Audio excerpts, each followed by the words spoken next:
Welcome to the Rebuild Procurement Podcast, the number one procurement podcast, where we dive deep into topics to keep procurement people up to date and ahead of their peers. Subscribe on YouTube, Apple Podcasts, every single one you have downloaded on your iPhone or Android, whether or not you like this. On today's episode, Alan, this is part 2 of a 4-part series.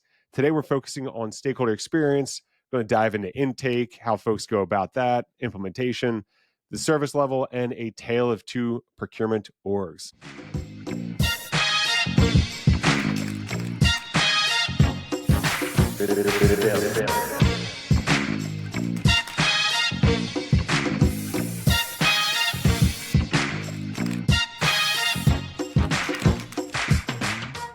I'm Tom Finn, bringing 15 years on the client side, procurement, finance, category management experience in large and small cap orgs.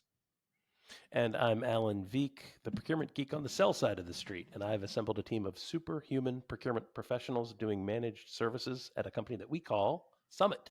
All right, Alan. So today we are going through, like we said, we're going through one of the most important areas of procurement, which is stakeholder experience. Now, you have a lot of passion around this one. Would you say, Alan?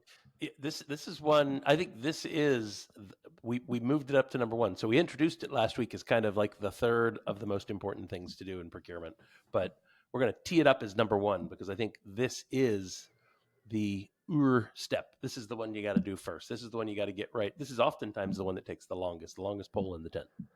Yeah, because it has so much baggage also associated with it, right? There's like viewpoints of what is procurement and what are they doing for me and what have they done for me. There's a lot of that. In many cases, burnt bridges potentially for folks, right? Throughout their favorite supplier over a few pennies potentially in the past. Maybe not you, but someone else. So there ends up a lot of baggage associated with things. Yeah, that's exactly right. Yeah, so this is, we teed up last week the things that we think are most important to focus on for procurement in 2025, and we outlined 3 things. This was the third one. We're going to start here. So this is all about the stakeholder experience. And if we take a step back even from this and we say, what is procurement really trying to do? What is the team really trying to do? In the ideal state, procurement is trying to influence every single dollar of spend inside the company.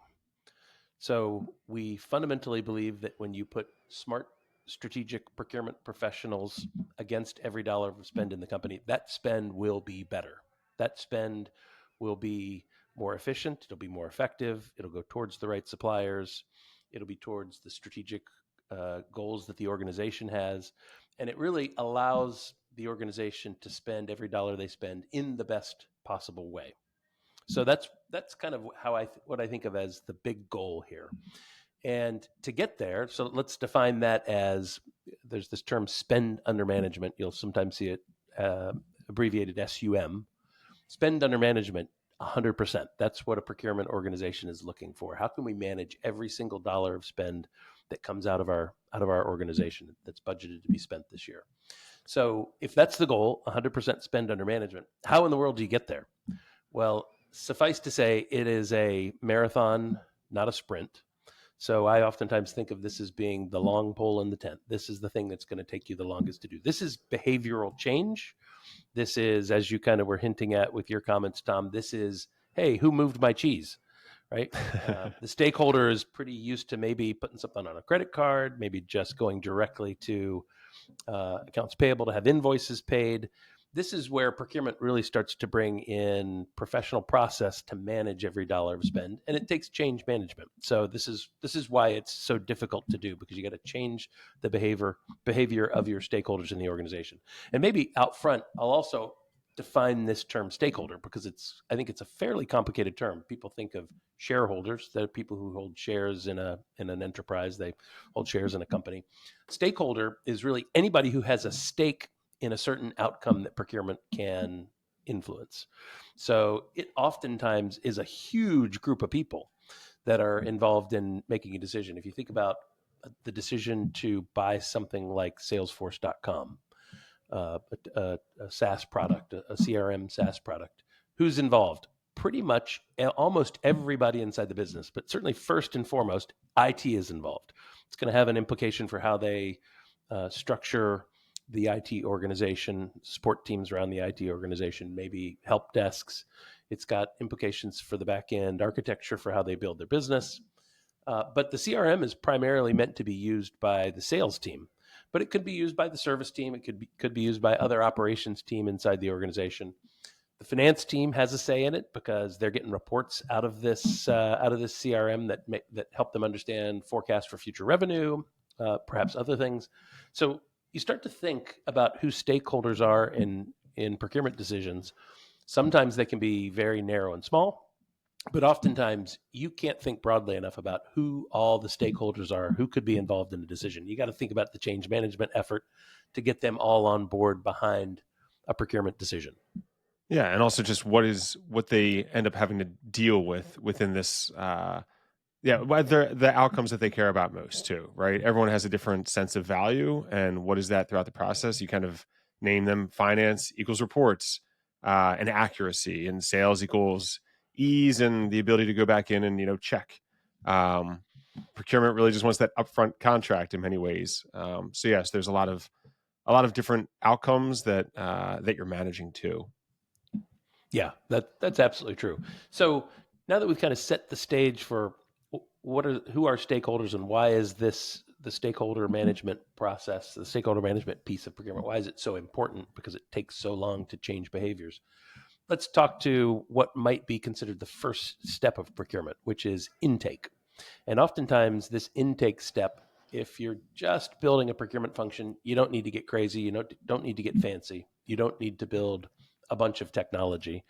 You could just have a simple intake form that might be a Microsoft Outlook form, so that when somebody wants to buy something, this template pops up. They fill out 6, 8, 10 fields of information that tells procurement how they want to buy it, who they might be thinking about, what they need it for, what their goals are for buying this certain good or service. And it could be something as simple as that then feeds into an Excel spreadsheet. I've certainly seen smaller procurement organizations and younger procurement organizations that use that method, just something very deadly simple, and it's available to you today at no cost. Yeah, I think, So, and also as you get towards larger organizations and folks that are considering revamping, because you start off with a Word doc or Google Sheet or maybe a Google form or, like you're saying, an Outlook form, then that turns into, okay, we have some version of an ERP or at least just a PO processing type of setup, and over time those can get a little more convoluted to the extent that you start off with 20% spend under management that went to 50 and now you're at 75. There's a lot of different stakeholder groups in there. Eventually you're worried you're just trying to get the checks cut through, right, to charities or going through somehow the PO system. yep. So that's a totally different stakeholder than it is your largest group within sales that you're dealing with.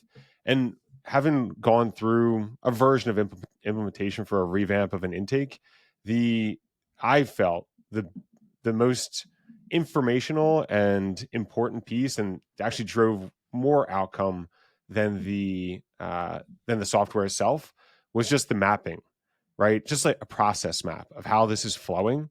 So you Right. have your different stakeholders like you laid out, but there's also a flow, right? There's a starting point that everyone wants to enter. Maybe right now you have 5 is what you'll find out. Like, oh, geez, one's an email to this person.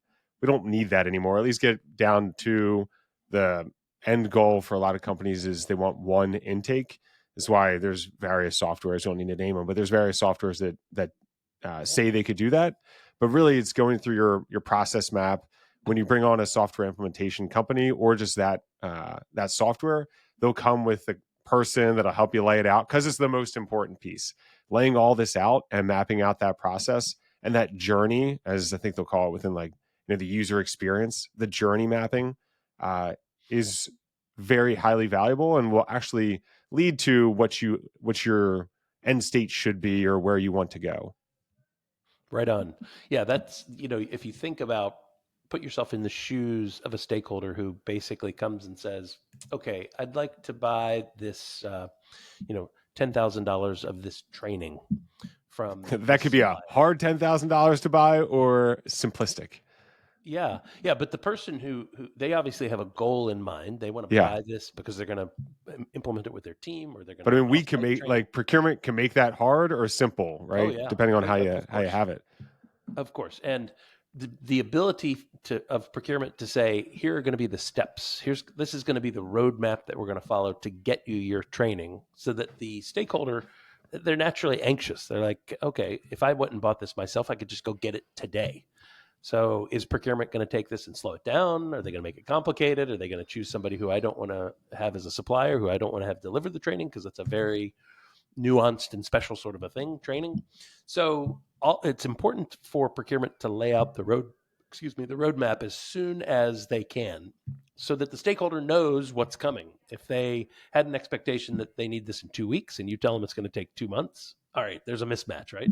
You got to figure that stuff out ahead of time. But this notion, I think you were kind of getting at, this roadmap is hugely important. And some of the technology tools that are responsible that can do intake actually do that. They allow a one-stop shop where the stakeholders can go in and see where they are in the Hmm. procurement process and understand, okay, there's light at the end of this tunnel.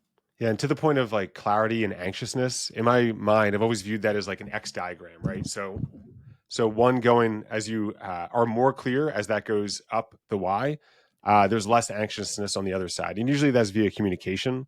And like the cool thing about those intake tools is kind of they just lay out the roadmap, but you don't need to spend a bunch of money on those hundreds of thousands of dollars a year so people could see where their PO is. You can just be better at first off laying out why things are important. The number of times I've heard in my career is like, am I allowed to put this on a credit card? And the number of times I'm like, I'm not sure either, right? Because I've been in different roles, right? And it's like, Uh-huh. I want to say yes, but I mean, why would I say no? One of the reasons might be legal risk because legal cares so much, and they don't always want to share when you can have certain things and can't have certain things. But getting that alignment and getting that clarity out of the way will just lead to it's an end state of a it doesn't the stakeholder doesn't need to be happy, right? People don't need to be happy. They just need to understand why in many cases. And you can disagree, but at least if there's clarity, then folks are just more satisfied with the experience and will come back to you if you're being a good partner, just working through it as best you can. Yeah, that's it. And this is why the skill of the procurement professional is so huge. I mean, we're basically internal salespeople. We are trying to And influence external stakeholders. actually, Yeah, to and you suppliers. got to Yeah, be able to sell yourself too. Yeah. yeah, that's completely right. We wear many hats in procurement. That's why this on the outside looks like a relatively simple function, but once you're in the inside as a practitioner and as a professional, you realize, woof, this takes a lot of skills. This uses a lot of muscles, and I think that's why I've been in procurement for 30 years, is because you find out the nuance is everything, and it takes a lot more to be a procurement professional than most people would assume to be a successful one, a highly successful one. For certain. Yeah, so it's important that when you kind of are alluding, Tom, to this fact that there's always going to be a little bit of tension. First of all, it's the who moved my cheese. The stakeholders saying, "Well, I bought this myself last year, or just put it on a credit card. Nobody made a big stink about it. Why do I have to go through procurement now?" So you might have to sell the value that procurement can bring, which is it brings a certain amount of process rigor. It allows us to reduce the risk of our relationship with the supplier, make sure that they're going to get paid, make sure we do all the right steps in terms of onboarding of the supplier to make sure they're going to get paid. And by the way, it also has the ability to make sure we have the highest quality at the lowest price. So that's that kind of magical combination that everybody calls value. Are we getting the most bang for our buck? Is that the best supplier for you? Some of the value procurement can bring to a stakeholder. The stakeholder doesn't have time to go out and research the perhaps hundreds of suppliers that provide that training. Procurement can do that deep dive. And you think about this kind of can fall within the realm of a category manager, because this can be quite strategic.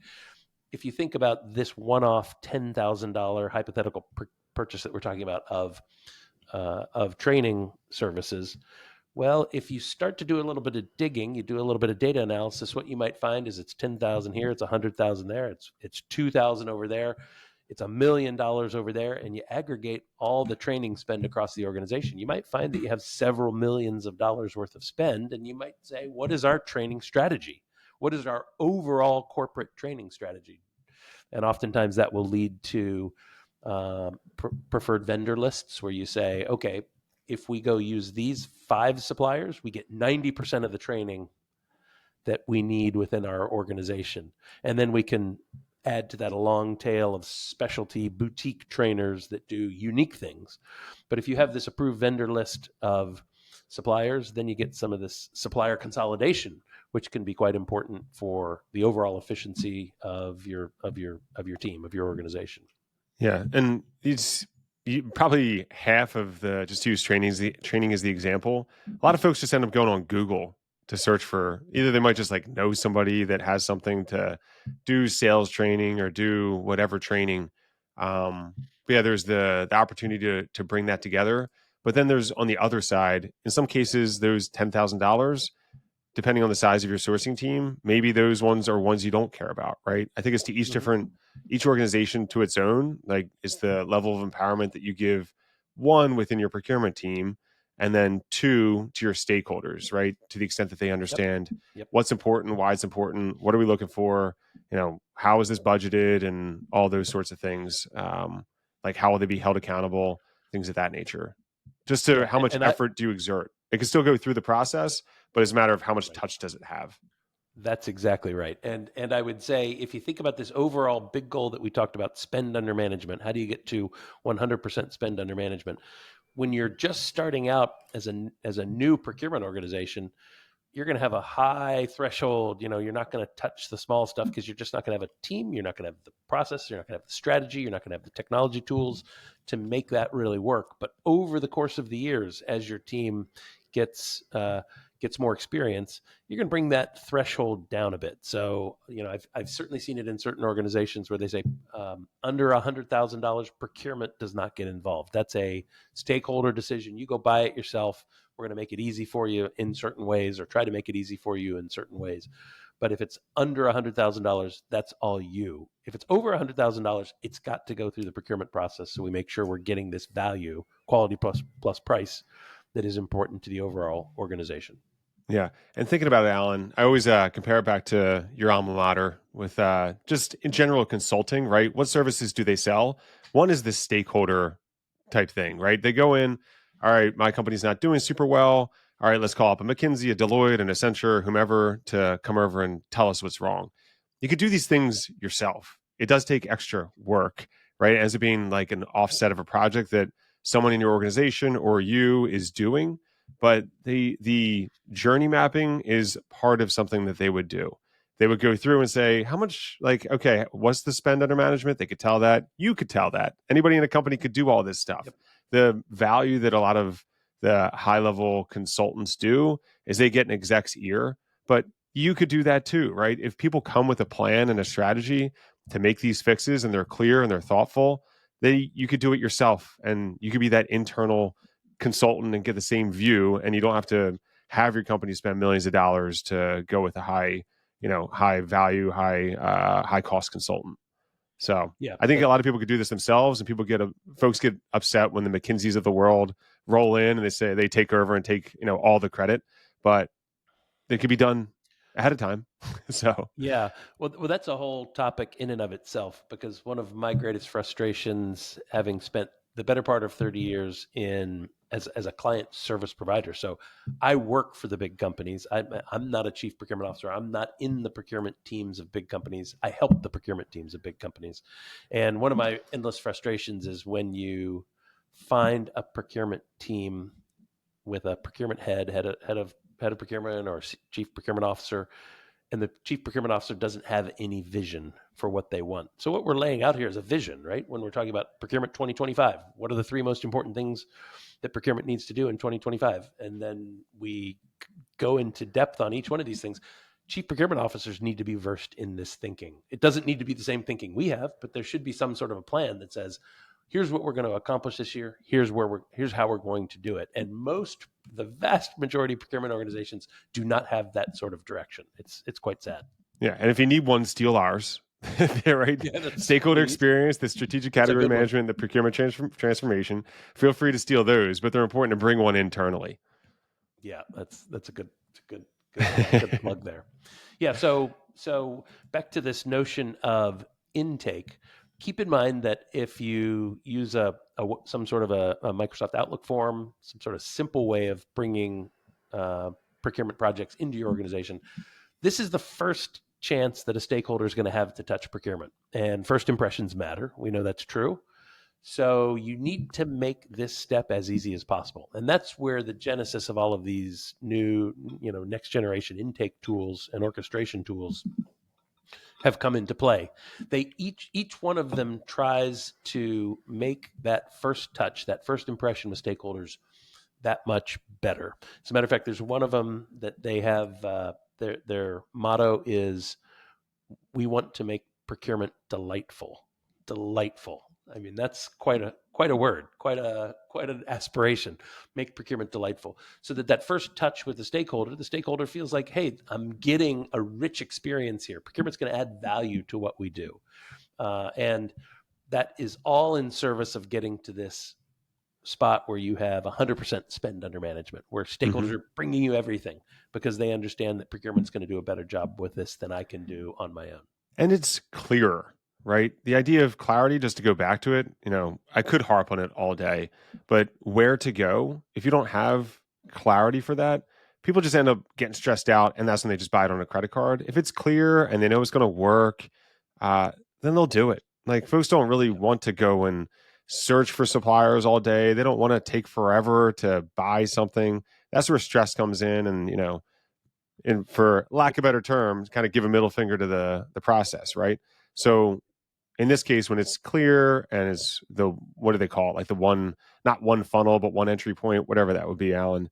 Like, that's when, okay, I can go there, and from there, at least I know where it's going to go and I can see it. That's what folks like. Yeah, I completely agree. In the best cases, I've seen, whether the intake is a fancy technology tool or is just a Microsoft Outlook form.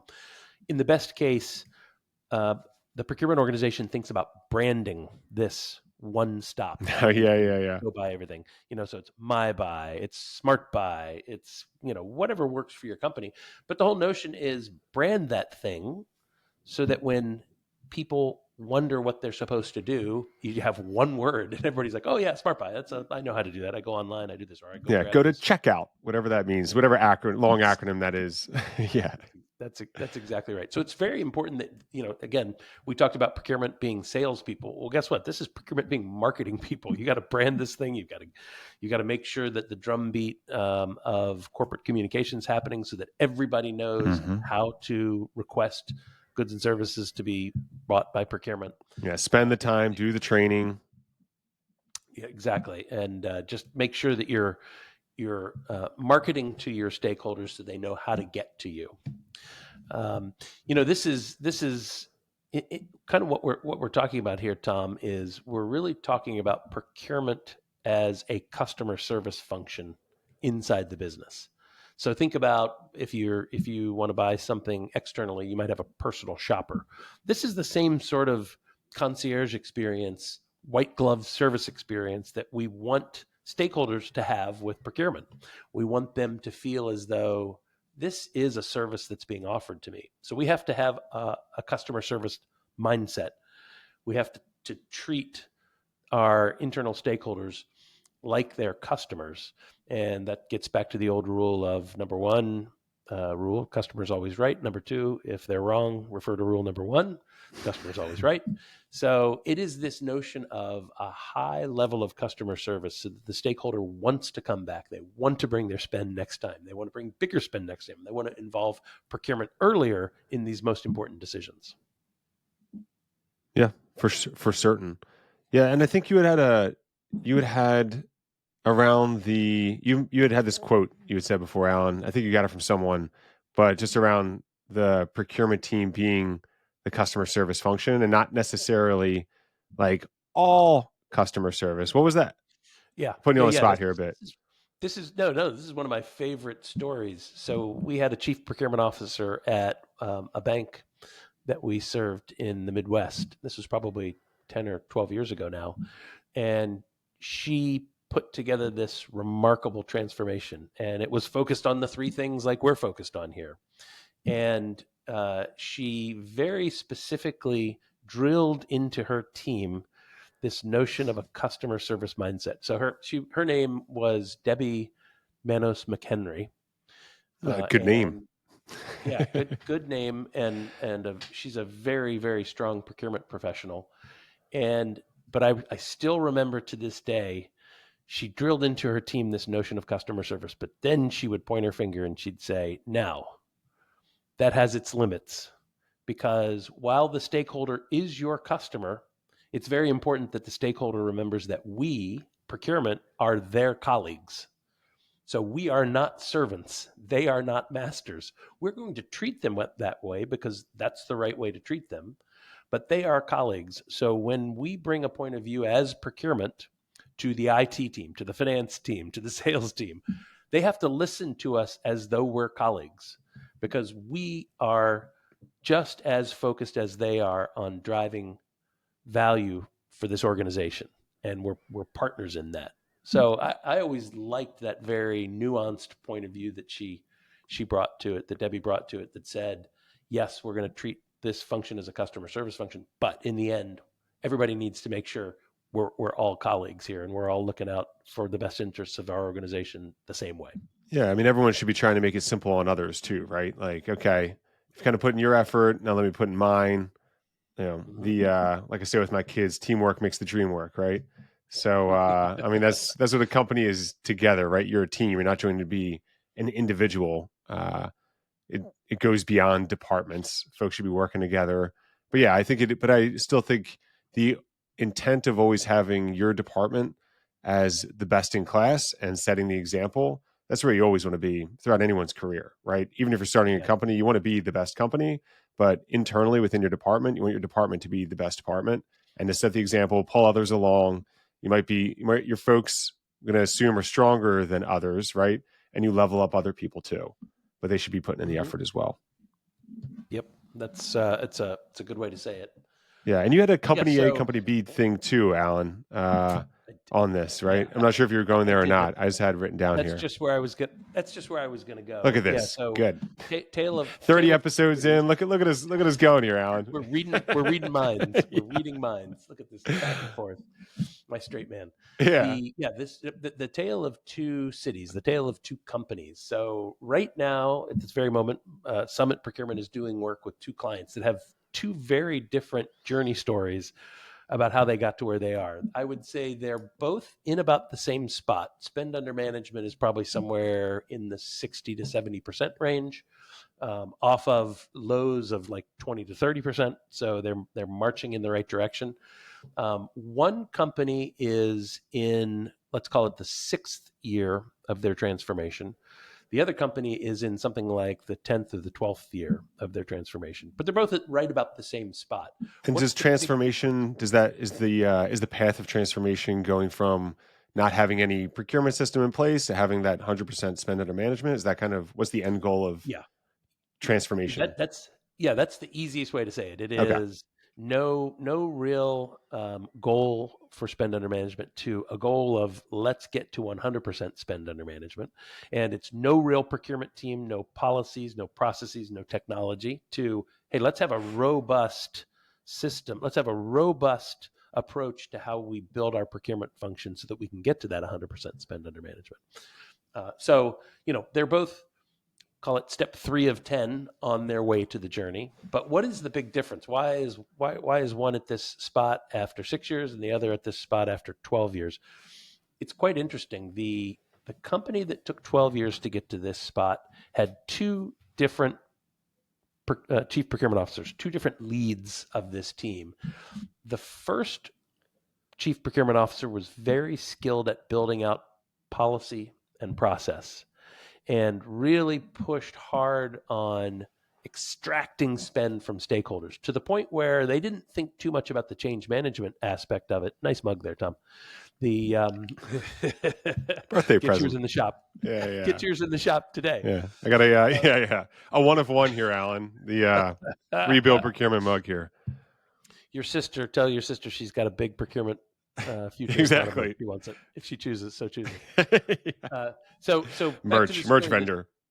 Merch. So swag. Back to the story here.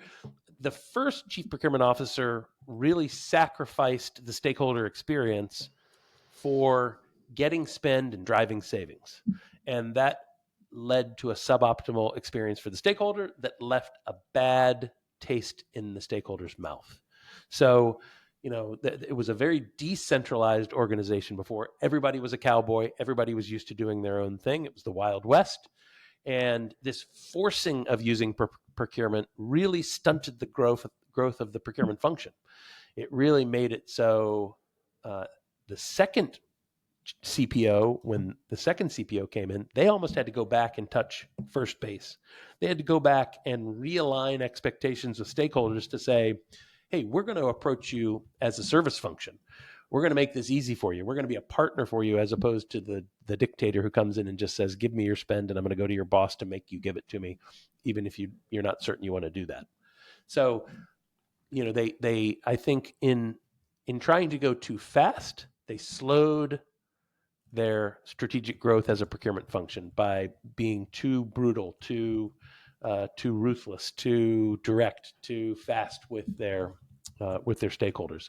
So it reminds me of this, one of my favorite sayings. I might get this wrong, but I think it's a saying in the Marine Corps. It is go slow to go steady, and go steady to go fast. So it's kind of like a two-step process. You can't just go fast, but you don't want to go slow either.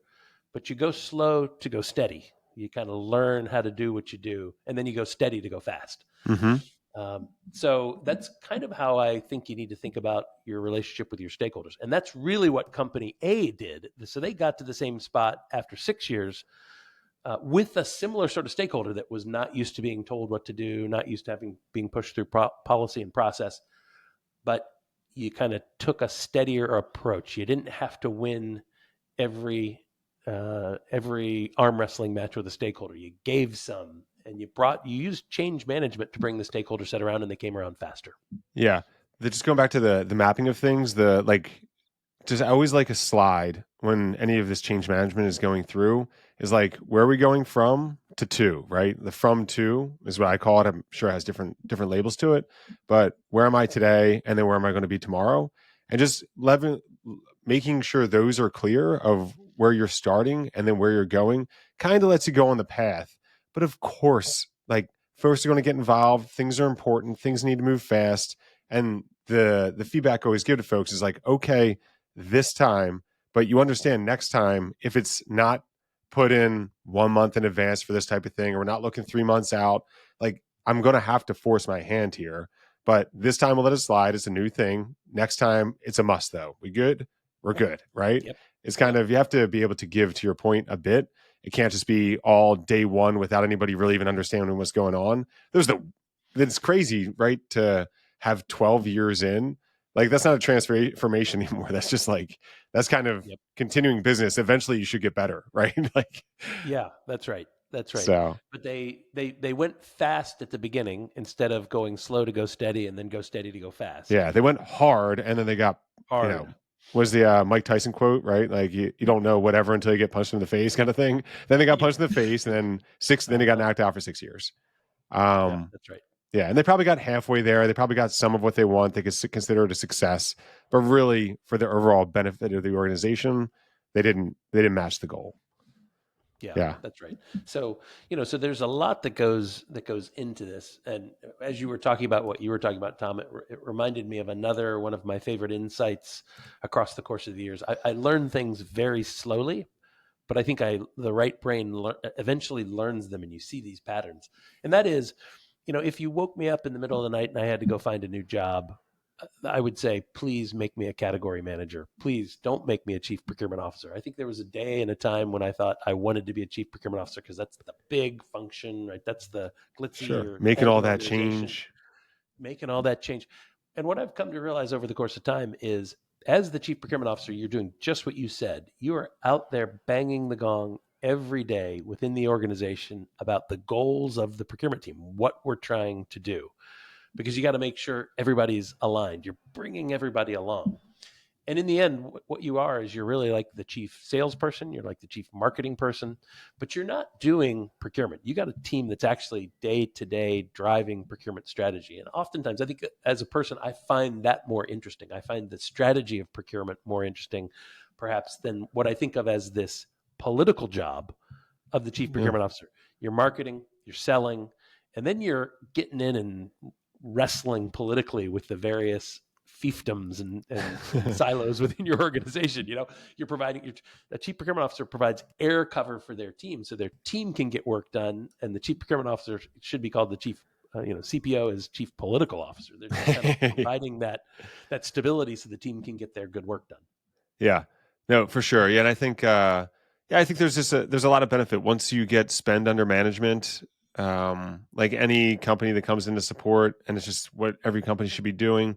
You just end up going from top to bottom. To your point, Alan, and once you get to that 100K threshold, you can kind of start, which takes some time too, right? Sometimes folks still want to push things through last minute, but those under 100K, there's a lot of opportunities still continue there from a long tail. The bigger your company is, the more they add up to dollars too. So yeah.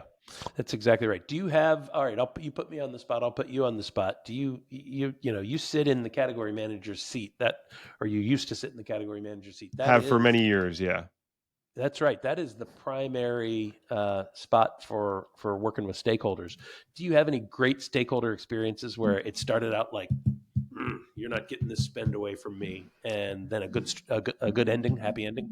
Yeah, I mean, I think maybe not necessarily specific ones. Well, I mean, I remember when I just first joined a role, and this is like a 101 like negotiation, joined in last second, but it won me a lot of kudos in a whole department. It was let's just say this company they didn't think anybody can negotiate with. The stakeholder had already gone through like back and forth, and kind of it's like a CPM type charge, right? You're just paying for a number of things that you're inherently going to use anyway. And it's just what margin are you paying? And it was the first one going in. I was like, I am absolutely not going to let this guy be right in this case. Like, I'm going to come up with all the data. Had no idea about it either. Really like the area. So he was kind of like teaching me about it, and then I was off to Google, right, to understand a little bit more in the competition. And I just positioned it in a way that it wasn't even huge savings. Caught like there's like a 50K type thing, right, on a yearly basis. So, but it just showed the value of, hey, if you were to include me earlier, this is the type of, we would be able to do so much more and lay that out for the person of, listen, if I come in, I'm new, I'm here now, I wasn't here before, so of course you couldn't have brought me in earlier. But now that I'm here on it, go forward, you got to include me, man, because we can, do this, and that differently. And if we position it that way, then outcome could be, X or Y. If we do this again, we'll probably just keep status quo. I kind of got the last drop out of this negotiation, but include me earlier, and then from there on, we'll be able to sell this partnership up from your side and my side. So that was one where with that stakeholder, it was a whole group he was a part of, and then the group liked me more. And similarly, like as a follow on to that, we were going through like this called just like BPO type review of one of our main BPO. This is another company, and they hadn't done anything before. They hadn't done reviews. They've done reviews. But they kind of grew with these companies. I was like, we have to go through and we have to review these. It's just due diligence. These companies can't even be upset. Happens to them all the time. They're big companies. Mm-hmm. We need to do this, and it's just internal sales of what's the benefit, why we're doing it. Our execs, they'll be happy about it too, et cetera, et cetera, et cetera. Yep. Which is all true. And then we went through it and just say there was like 3 different categories to look at. Category 1, it was they were good, like they were performing well already, so they didn't want to switch, but the prices we were paying very on point. Communicate that out. Don't need to worry here. This is good company. The second one, they were a little underperforming but getting better, but we were paying below market, so everyone happy with part 2. Worth it. Part 3, scope part 3, the company was performing okay, but turned out we were paying way above market. Yep. So No with that there. one, then it was just negotiation, bring them down. didn't have that much time. But then on a path forward, it'll be something that could get, or in that case, did get reviewed and more bid out formally. So, but that was one giant department at the org, spent a lot of the money. And with that, then the execs were on board with me. Everyone was happy in that case on their side, on my side, because they saw proper review, right? It wasn't, we just need to drill into this good performing company to get them below market. Set that one aside. We'll continue to keep productivity. They were delivering a certain thing we needed, but this other back one, that was one we were really able to go after and then have more significant savings. So, yeah, that's great. That's a really cool story, and it reminded me of another story. So I've never sat in the seat that you sit in, doing kind of actually doing the actual work with a stakeholder, but certainly we've worked with the procurement teams that do interface with stakeholders and help them sell that change management story. One of the, you mentioned $50,000 savings that you were able to achieve in a shortened time frame. You could have done more. like a week, there's more time. Yeah, right, exactly. I mean, that's usually procurement story. So one of the, stakeholders are they're people, they're humans. They respond to emotions as well, and they'll oftentimes say, well, why do I need to do this? Why do I need to change? And procurement needs to have a good story for that, because just saying savings, nobody knows where those savings go. I one time at a client site that had just gone through a pretty brutal round of layoffs, I used the layoff as my emotional key, and I said, you all probably, it was a manufacturing site, you all probably know somebody who was affected by that layoff that happened. I mean, it's a name and a face of somebody who was affected, and their whole family was affected. But if we could save $50,000 on everything we touched, think about the number of jobs that could save in this organization, where you don't have to lay off all these people because you're driving savings with your procurement function. And it's that sort of an emotional connection that oftentimes can drive change better, more effectively with stakeholders than just dollars and cents. Yeah, I think it's important for everyone to understand how their company's doing. It always kind of upsets me when they don't. And I mean, early on in my career, I couldn't either. But then you start just learning how to read financial statements, which is not easy, but I think it's totally worth it. Not only for, this type job, but just like choosing if you're going to invest in a company or, how your portfolio is doing. But the idea of being able to say how your company's doing and then how you can tie savings to that, that's all your execs care about, right? How is it actually going to affect the bottom line of the company? Not all they care about, but something that they significantly care about, especially from the standpoint of procurement.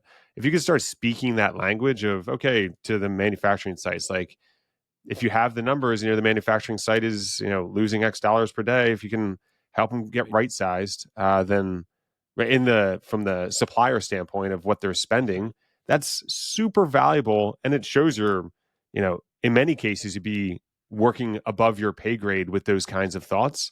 For many folks that might be listening to this pod, like you really want to be able to deliver that type of insights to folks that are already thinking that way. So once they know and can connect the fact that you're right there with them, that just leads to being included in other things and just having the buy-in. And they're probably going to ask you to join their team eventually. I've been asked to join like ops teams and things, right? I mean, that's kind of cool. I mean, like, sure, maybe or maybe not, Ultimate but compliment. yeah, for sure. Like, hey, you want to join my team is a super cool thing. Yep. Yeah, That's right. But it's an outcome of That's being good. a good partner. A good partner. That's right. Yeah, and treating your stakeholders well.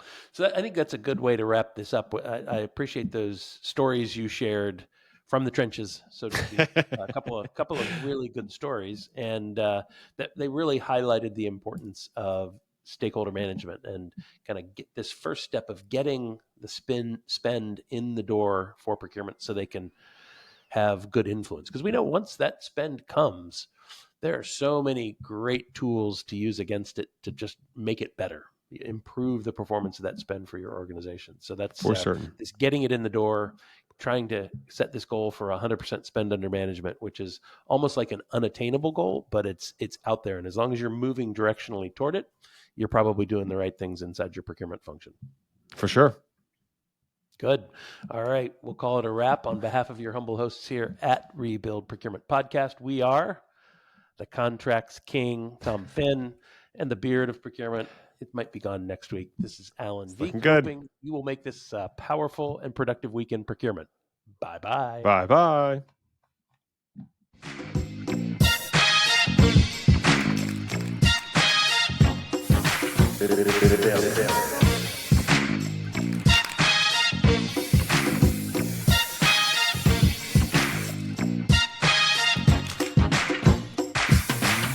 Show me, and you won't hear the word rebuild.